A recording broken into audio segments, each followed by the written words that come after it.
Эмомалӣ Раҳмон, президенти Тоҷикистон, маъракаи ниҳолшинонӣ дар Тоҷикистонро эълон кард. ӯ рӯзи 21 январ дар боғи Наврӯзгоҳ дарахтони сояфкани кипарис, сарви лейландӣ ва секвоя шинонида, аз сокинони дигар низ даъват кард, ки ба маъракаи ниҳолшинонӣ бипайванданд.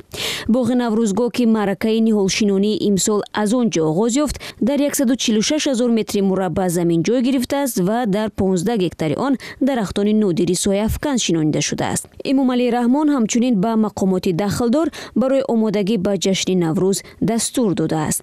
маъмулан дар Тоҷикистон аз охири моҳи январ ва аввали моҳи феврал маъракаи ниҳолшинонӣ оғоз мешавад. маъракаи ниҳолшинонӣ ҷузъи асоси талошҳо барои афзоиши ҷангалзорҳо дар Тоҷикистон аст. ҷангалзорҳои Тоҷикистон, ки ҳанӯз 50 соли пеш дар 20% қаламрави кишвар доман афрохта буданд, то имрӯз ҳудуди 3% боқӣ мондааст. дар Тоҷикистон ҳоло 1 миллиону 333 000 гектар ҷангал боқӣ мондааст, ки 3% масоҳати Тоҷикистонро ташкил медиҳад. мақомот талош доранд бо шинонидани дарахтҳо масоҳати ҷангалзорҳоро афзоиш бидиҳанд.